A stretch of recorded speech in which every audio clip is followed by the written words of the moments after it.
À la suite et fin de la série sur ChatGPT, je lui ai demandé de me poser 10 questions historiques sur les maths en général, éventuellement des techniques mathématiques, des mathématiciens. Et on va voir un petit peu ce qu'il y connaît, voir s'il sort des lieux communs ou si vraiment il va chercher en profondeur. Alors, quel mathématicien grec est considéré comme le père de la géométrie? Donc, question intéressante, c'est Euclide évidemment, qui a écrit les éléments d'Euclide. Normalement, c'est en plusieurs ouvrages. La question, c'est de savoir si Euclide est un mathématicien ou un groupement de mathématiciens, parce que l'œuvre est tellement considérable qu'il est difficile d'imaginer que ça vienne d'un seul homme. Voilà, donc Euclide, ça devait être vers moins 300, moins 400 avant JC. On marquera ici dans les notes la date exacte. Et les éléments d'Euclide qui sont absolument indispensables à lire si vraiment on veut faire une carrière dans les mathématiques. On connaît l'histoire de Terence Tao, qui est, allez, on va se le dire, le plus grand mathématicien moderne, même si c'est complètement con de dire ça, qui a lu les éléments d'Euclide lorsqu'il avait 2 ans. Bon, évidemment, lui, c'était un véritable prodige. Il a eu son doctorat quand il avait 18 ans, son doctorat de la meilleure université du monde. Mais bon, qu'importe. Voilà, on commence par la géométrie. C'est d'ailleurs la grosse lacune de l'école, du moins de l'école française. Je ne sais pas ce qu'il en est des autres pays, mais on n'insiste pas assez sur la géométrie, bon sang. Alors, la géométrie, c'est beau, c'est-à-dire c'est indéniablement beau. Personne ne peut rester insensible devant de belles figures géométriques. C'est comme quand on arrive devant une cathédrale, d'accord? Ça se base sur la géométrie, c'est comme ça. Si on n'insistait plus sur la géométrie, je suis persuadé que les étudiants, que les élèves seraient intéressés par les maths. Avant de vous plonger dans des calculs qui vous gonflent, je comprends que ça puisse gonfler les gens, il n'y a pas de souci là-dessus. Mais bon sang, plus de géométrie à l'école, surtout dans les petites classes, ça développe la créativité, ça développe l'esprit, ça développe énormément de choses, la géométrie. C'est absolument indispensable dans la formation mathématique. Être capable de faire des raisonnements géométriques, c'est l'assurance d'ensuite être capable de faire des raisonnements algébriques. Ok, bon allez. Ceci étant dit, quelle est la découverte mathématique majeure associée au nom de Pythagore? Tout comme on pourrait se poser la question, quelle est la couleur du cheval blanc d'Henri IV? La découverte mathématique associée à Pythagore, c'est évidemment le théorème de Pythagore, mais on pourrait également citer la découverte par les pythagoriciens de l'irrationalité du nombre racine de 2 qui, d'après la légende, aurait causé des vagues de suicides. Alors, mollo là-dessus, c'est une légende, ok? Peut-être que ça a bouleversé leur monde, puisque c'était évidemment leur chapelle, de dire que tous les nombres étaient dans la nature, et que quand ils ont découvert que leur édifice s'écroulait, eh bien effectivement, il y a eu peut-être des petits problèmes. Quel est le célèbre mathématicien indien qui a introduit le système de numération décimale? Alors, les mathématiciens indiens connus, il y en a 2, Brahmagupta et Aryabhata. C'est un des 2, je vérifierai lequel c'est. À mon avis, c'est Aryabhata parce qu'il est antérieur à Brahmagupta, et je pense quand même qu'on est... Brahmagupta, c'est vers 600 après Jésus, et Aryabhata, on est plutôt sur 450, et je pense quand même que le système de numération décimale revient à Aryabhata. Quel mathématicien a formulé les lois du mouvement et la loi universelle de la gravitation? C'est évidemment Isaac Newton, et non Blaise Pascal, mais vous comprendrez pourquoi je dis ça dans une prochaine vidéo. C'est Newton qui a trouvé ces lois de la gravitation, les 3 lois de la mécanique de Newton, que vous voyez quand vous êtes en terminale en physique. La somme des forces est égale à ma, le principe d'inertie, le principe d'action-réaction. Alors d'ailleurs, les lois de Newton, donc c'est écrit dans un énorme ouvrage qu'on appelle les principes mathématiques, que Newton a appelé les principes mathématiques, qui a été traduit en français par une femme, Émilie du Châtelet. Et la préface fut écrite par Voltaire. Et je vous lirai un jour dans une vidéo comme ça, la préface de Voltaire. Ça vaut le coup, c'est évidemment bien écrit, qu'on aime Voltaire ou non. Voilà, donc Voltaire qui d'ailleurs ne comprenait strictement rien aux mathématiques. Il s'y intéressait beaucoup. Tout le monde s'intéressait aux mathématiques à l'époque, parce qu'évidemment, on pensait qu'on allait finir par déceler la vérité sur l'existence, sur Dieu éventuellement, mais Voltaire n'a jamais compris pourquoi le sinus de l'angle n'était pas proportionnel à l'angle, et vraisemblablement ça l'aura découragé de faire des mathématiques. Aujourd'hui évidemment on pensait arriver à tout comprendre, et la mécanique quantique est arrivée, et donc évidemment ça a jeté un petit flou.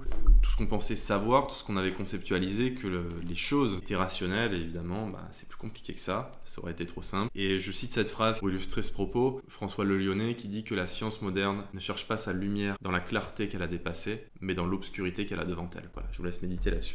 Quel est le mathématicien français qui a été surnommé le prince des mathématiciens et qui a apporté des contributions majeures à l'analyse mathématique? Voilà, bon, allez, il a fallu attendre la 5e question pour qu'il dise absolument n'importe quoi. Le prince des mathématiques, c'est Gauss, il est absolument pas français. Je ne sais pas où est-ce qu'il va pêcher ces informations, mathématicien français. C'est surprenant, j'aimerais que, parce que bon, vu qu'il est connecté, enfin il est pas connecté, mais il est relié du moins d'une manière ou d'une autre à une image d'internet, où est-ce qu'il y a écrit sur internet que Gauss est français, bon sang? C'est un mathématicien allemand, je veux dire, je vois pas.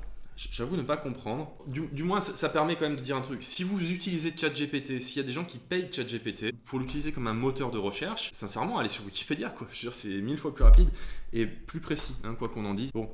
Alors, quel mathématicien allemand a formulé les bases de la théorie des ensembles et a développé la théorie des nombres?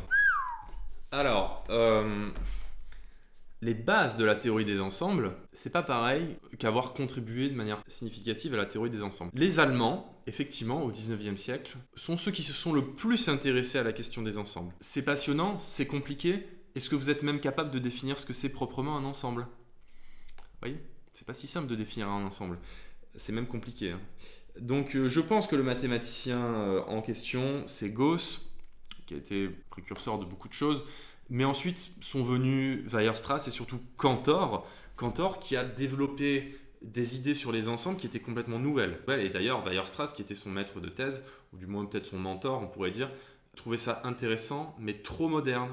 D'accord? C'est-à-dire qu'il y a eu une sorte de rupture à un moment. Il y a eu une sorte de rupture entre les mathématiques conceptualisables et la mathématique de Cantor. Pourquoi? Parce que Cantor, il débarque, il dit qu'il y a autant d'éléments dans n'importe quel intervalle réel que dans n'importe quel autre. C'est-à-dire, si vous prenez l'intervalle 0,1, donc tous les nombres réels entre 0 et 1, il y a autant de nombres, qu'on pourrait dire le cardinal, est le même que dans R tout entier. C'est-à-dire que 0,1, c'est un intervalle qui est inclus dans R, et pour autant, on peut le mettre en bijection avec R. C'est-à-dire qu'à chaque membre de 0,1, on peut associer à un membre de R. C'est pas logique, c'est pas intuitif, pour autant c'est vrai. Et donc il y a la preuve de Cantor, c'est la preuve de la descente infinie. Et donc voilà, mais je pense qu'il parle de Gauss évidemment, mais forcément les questions n'étant pas très précises, on parle. De toute façon c'est un prétexte cette vidéo pour parler de maths et pour vous intéresser, pour vous donner des informations. En vrai je m'en fous moi de ChatGPT. Alors, quelle était la principale réalisation mathématique de Gauss dans son enfance? Gauss il est surtout connu pour cette légende, mais c'est pas une contribution mathématique.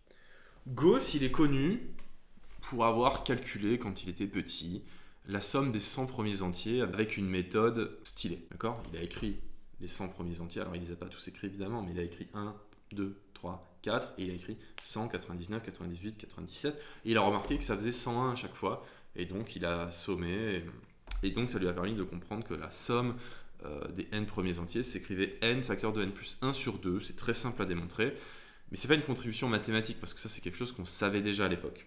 Néanmoins, Gauss a beaucoup travaillé dans sa jeunesse, dans son adolescence, sur la constructibilité des polygones à la règle au compas. Est-ce qu'on est capable de faire un octogone uniquement à la règle au compas? Et c'est pas si simple. Et les traductions mathématiques qu'on en tire sont très profondes. Quelle mathématicienne britannique a joué un rôle essentiel dans le décryptage des codes pendant la Seconde Guerre mondiale? Ah ouais, parce que c'est vrai que dans le film, il y a une mathématicienne. Alors, le mathématicien en question, c'est Alan Turing. Mais la mathématicienne, j'avoue, c'est pas de la misogynie, hein, mais j'ai oublié. C'est pas de la mémoire sélective, j'ai oublié. On lui demandera, on mettra qui est la mathématicienne en question. C'est marrant parce que, allez, on va faire un test. Il y a une mathématicienne qui est très connue, et je suis sûr que si je lui dis que c'est cette mathématicienne-là, il va me dire oui alors que c'est pas elle. Donc je vais lui marquer Émile Noether.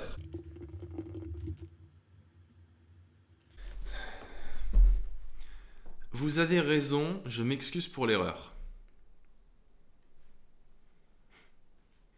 Donc j'ai tort, il me dit que j'ai raison, et il s'excuse.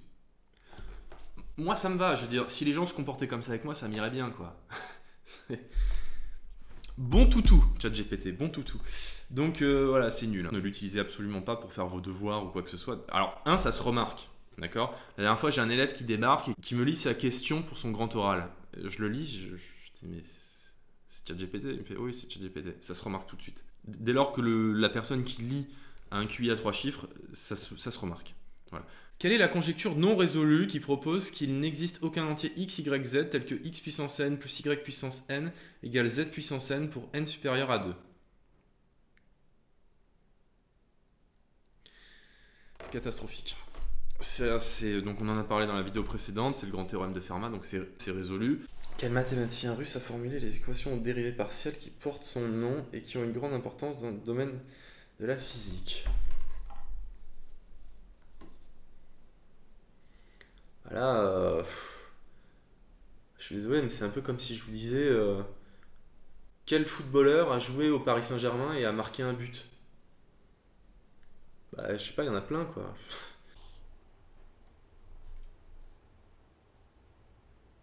Il y a des mathématiciens russes, Kolmogorov, Gromov, Perelman. Il y en a plein des mathématiciens russes. Allez, je vais lui dire. Je vais lui dire honnêtement, j'ai pas la réponse. Allez, je vais lui dire Kolmogorov.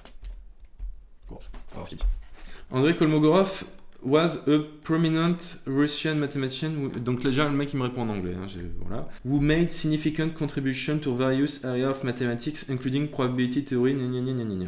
What is Kolmogorov tree? Feel free to ask. Non mais. Bon, il me dit que c'est Kolmogorov. Mais de toutes les façons, il veut pas être méchant. Hein. D'ailleurs, il cherche tout le temps le bon compromis et surtout à ne pas vexer. Donc, je lui ai dit que c'était Kolmogorov, il m'a dit oui. J'aurais dit que c'était Tupac, il m'aurait dit oui aussi. Donc, voilà. Ce truc est bidon. Arrêtez de l'utiliser. Non, Yomi Denzel. Les gens ne vont pas devenir millionnaires avec ChatGPT. Arrêtez de croire ce qu'on vous dit sur Internet. Travaillez bien à l'école, ça reste quand même une valeur sûre pour avoir un bon job. A priori, ça reste quand même assez important. Mais ça, de toute façon, j'en reparlerai dans une vidéo parce que je suis en train de dire un truc que j'ai pas envie de dire finalement. Parce que bien travailler à l'école, en fait, ça veut tout et rien dire. Et c'est pas pour autant qu'on va avoir le job qu'on veut. Peu importe. ChatGPT, c'en est terminé. J'ai dit ce que j'avais à dire là-dessus. Simplement retenez, ne faites pas votre travail là-dessus, ça se voit tout de suite. Ok, les profs n'aiment pas trop qu'on les prenne pour des abrutis, d'accord? Ne faites pas ça. On se voit très vite, on va faire des vidéos où on va corriger de nouveaux exercices du lycée Henri IV, du lycée Louis le Grand, des grands lycées, ce qui permettra à tout le monde de se mettre au niveau, que vous soyez dans un lycée public ou privé, vous aurez droit à l'excellence et moi je vous dis à la prochaine.